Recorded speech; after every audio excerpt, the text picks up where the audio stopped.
o Corinthians cresce, o Cássio é expulso, vai o Gustavo Henrique pro gol, Yuri Alberto se machuca, o Corinthians fica com 2 a menos e ainda assim, no finalzinho, o Garro, hein, primeiro dele com a camisa do Corinthians, empata numa cobrança de falta espetacular, mas que contou também com a descrença do Everton, né? O Everton falou, não, essa aqui não vai entrar. Entrou, meu amigo, não foi na bola como deveria e o Corinthians arranca um empate, a gente fala empate heróico, porque realmente o professor Celso Zelt está com a gente aqui, Bertozzi também, Jean Oddi e o Breiler Pires. Realmente, prof, do jeito que estava a coisa se encaminhando, parecia que o Palmeiras ia passear em Barueri. Que coisa, hein? Olha, William, boa noite a você, aos companheiros, a todos, todas que nos assistem. Vou te dizer uma coisa. Quando a gente fala que o futebol permite certas coisas, geralmente a gente está no campo da teoria. Tá? Sim. Em tese, antes mesmo desse clássico, Palmeiras favorito absoluto. Durante quantos minutos desse clássico? 70 e tantos minutos do clássico. O Palmeiras pode arredondar para 80. Totalmente absoluto. Acontece a expulsão do Cássio. E é aquela coisa que a gente fala muito envolvendo o corintiano, adora isso, né? Essa história da mística, das coisas que acontecem, do peso. Não se pode contar só com isso na vida. Mas o torcedor tem todo o direito de comemorar o que aconteceu hoje contra um grande rival que, pelo que foi o jogo, deveria ter goleado e acaba empatando com, na verdade, o Corinthians com 2 homens a menos, porque o Cássio tinha sido expulso e, na sequência, o Yuri Alberto sai com uma contusão, parece até que séria, né? Então, do ponto de vista do Corinthians e do corintiano, amanhã é dia de muito meme, de isso é Corinthians, de nunca duvide do Corinthians, aquela história toda. Do ponto de vista do Palmeiras, isso não pode acontecer, né?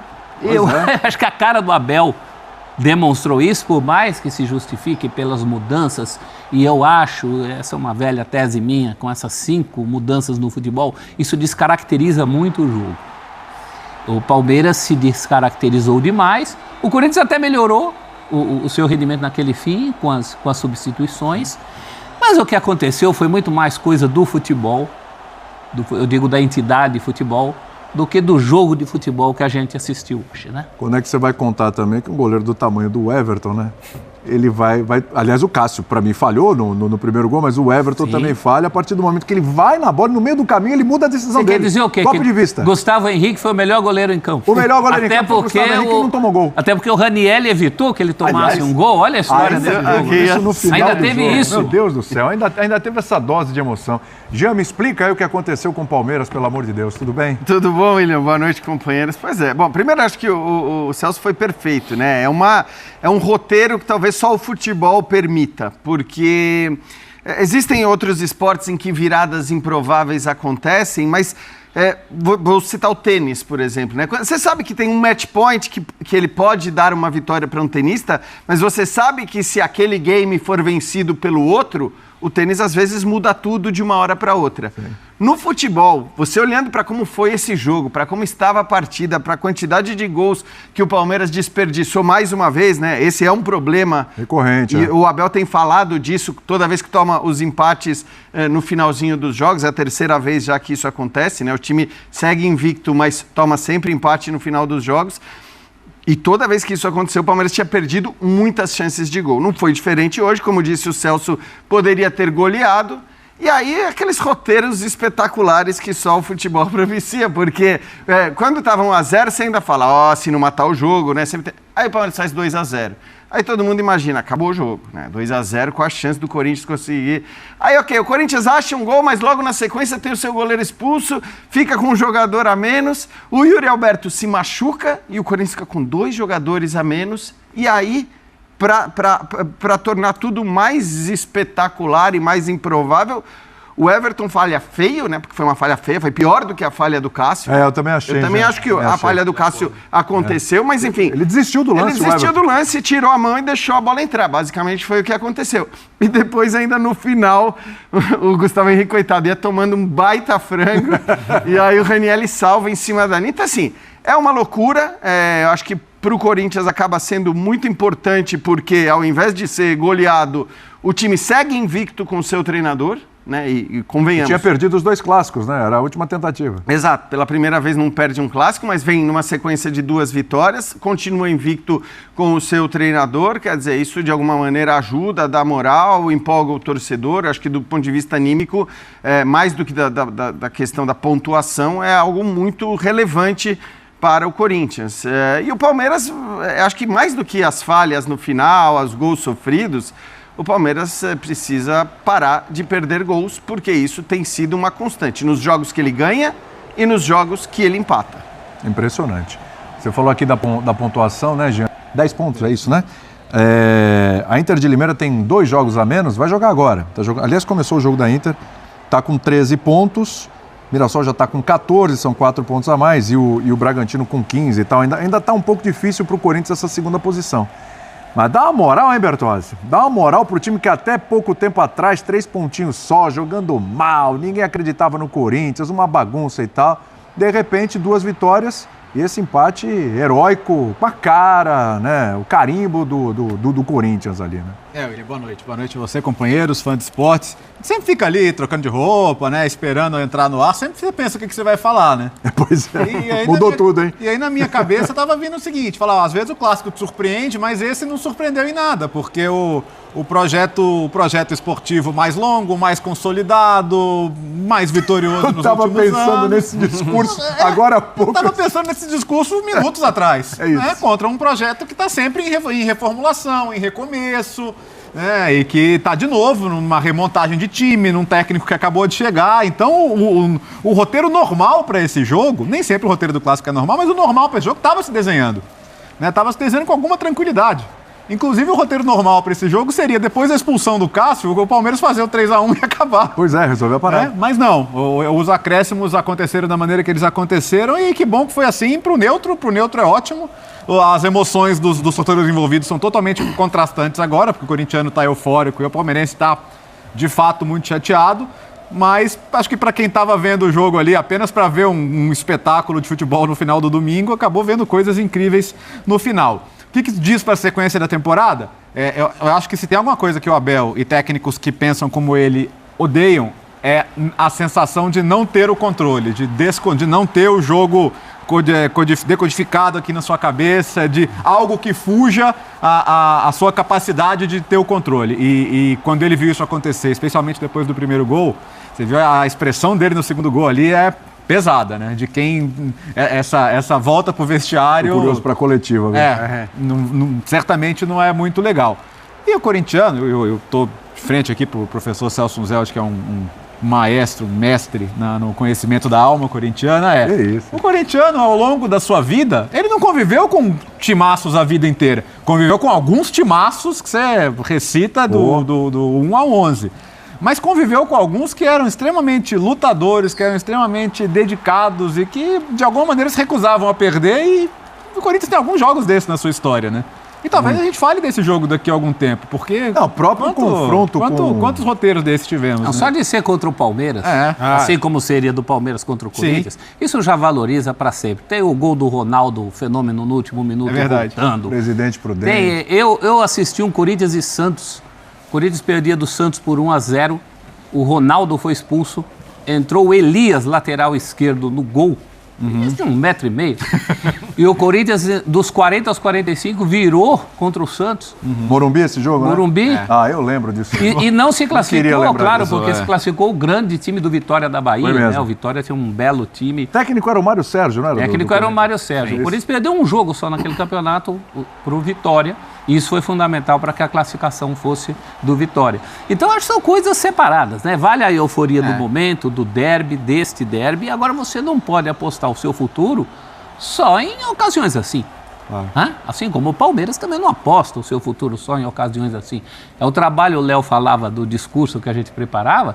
Eu já tinha um discurso pronto aqui sobre o trabalho de 3 anos contra um trabalho de 3 jogos. E acho que esse discurso não muda, né, Celso? Quer dizer, na verdade, tudo que a gente pensa sobre o Palmeiras e sobre o Corinthians, acho que permanece igual. Agora, é um jogo que por si só tem um valor simbólico, afetivo, né? um valor exato. E acho que um valor anímico para o torcedor e mais do que para o torcedor, tem um valor anímico para o clube, para os jogadores que estão chegando e principalmente para o treinador, né? É verdade.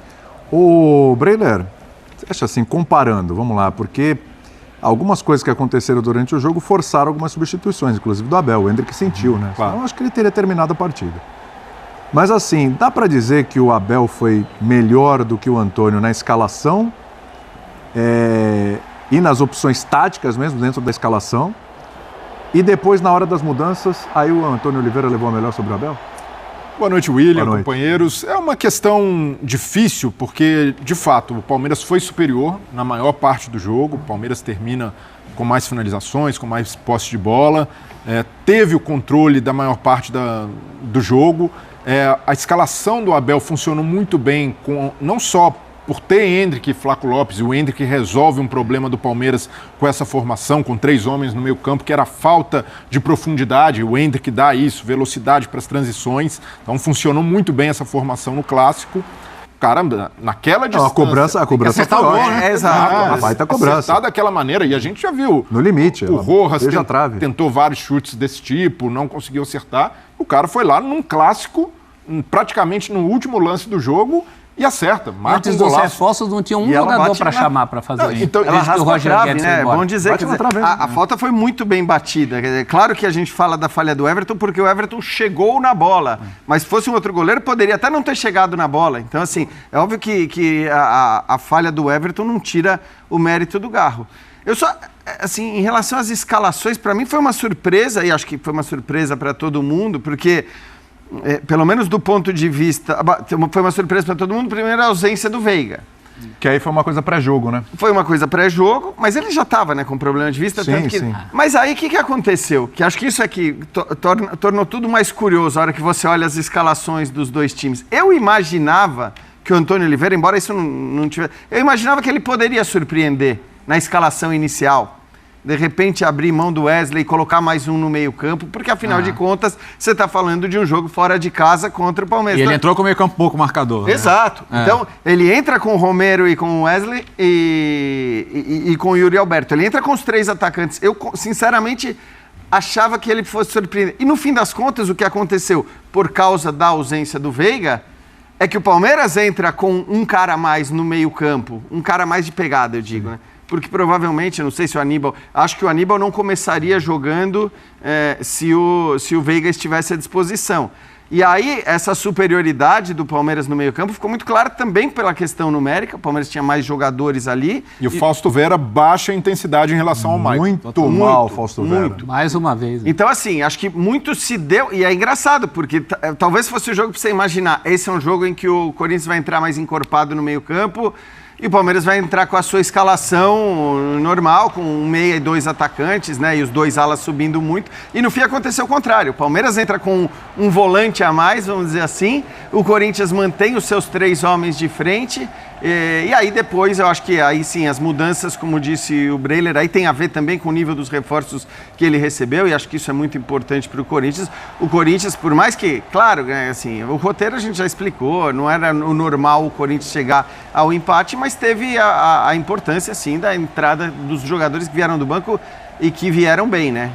O Biro acaba sendo um reforço para o Corinthians. Não tinha jogado, estava com a seleção no pré-olímpico e foi um cara, entrou no lugar do Fausto Vera para fazer uma função de meio campo, para sustentar o lado direito, e funcionou bem. Então tem um mérito do Antônio Oliveira de ter enxergado essas necessidades e, de certa forma, reforçado o time, melhorado os apoios. E aí, Hugo e Pedro Henrique já melhoram um pouco o Corinthians pelo lado esquerdo.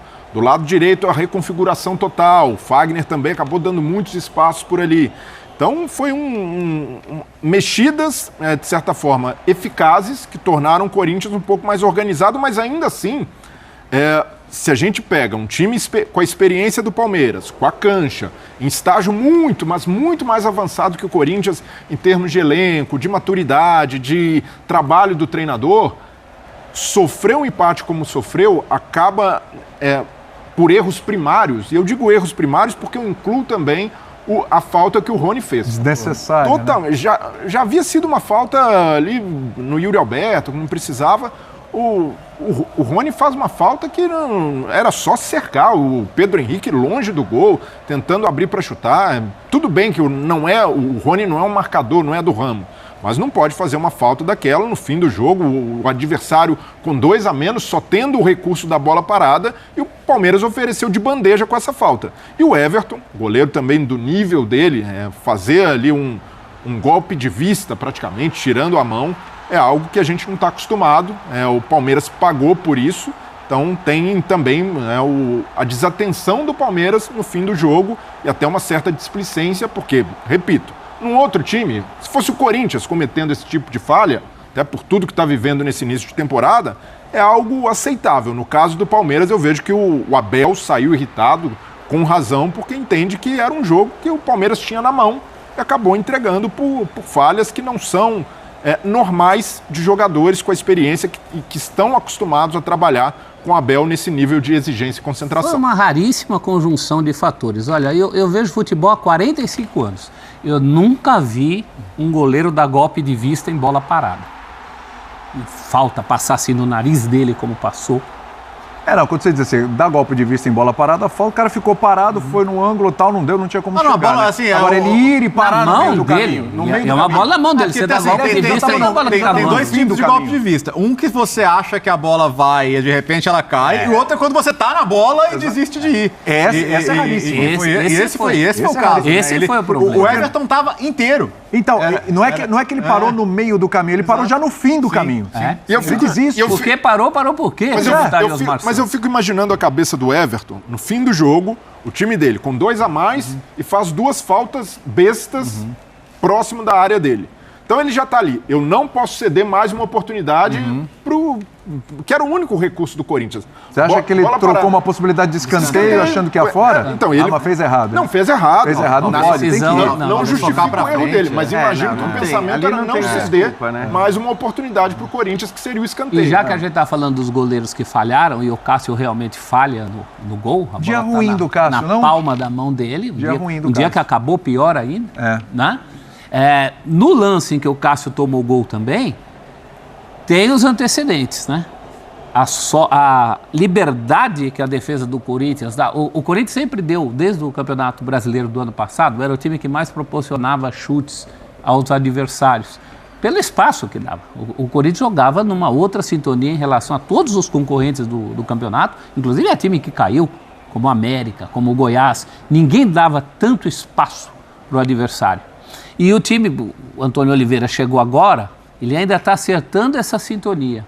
Eu acho que em Ribeirão Preto, por exemplo, o time começou numa pegada que não tinha muito tempo. Sim. Eu até comentei, acabou aquela moleza dos adversários em relação ao Corinthians. Mas naquele mesmo jogo toma um gol de rebote em que o adversário tem toda a liberdade. Aí tem uma coisa, né, Celso, porque eu acho que isso é importante. Não adianta o Corinthians também olhar para esse placar. Eu acho que o placar tem que ser comemorado, tem que ser celebrado. É uma história muito legal, é um jogo contra o Palmeiras, um roteiro absolutamente inusitado, mas assim, o Corinthians foi muito mal no jogo. Eu acho que o Corinthians foi mais bagunçado do que eu até imaginava que ele fosse ser.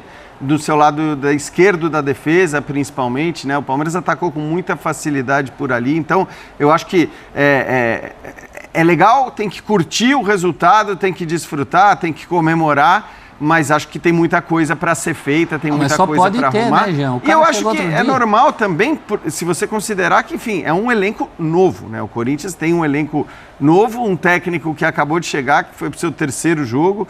Então é normal que seja assim. Acho que a gente até imaginava, não que o jogo fosse ser com o final que ele teve, mas acho que de resto, né, se a gente imaginava mais ou menos o jogo que foi até os 35, 40 minutos do segundo tempo. E aí, assim, eu acho que isso é normal para o Corinthians, também não tem motivo para dizer, né, as coisas estão ruins. Não, era normal que as coisas estivessem ruins do ponto de vista do jogo jogado. E, repito, eu acho que um jogo como esse, ele traz uma carga positiva e anímica. Você lembrar o time do Carille, para os jogadores, para a torcida, para o técnico. Time campeão paulista e brasileiro. Tá invicto, agora não tem mais clássico até o final, quer dizer, ele pode até terminar... Pode até não jogar mais clássico até o brasileiro. E se ele não classificar, ele pode terminar... Eu tô falando do Antônio Oliveira, pode terminar invicto. Então, assim, tem que pegar o que o jogo traz de positivo para o Corinthians, mas sem deixar de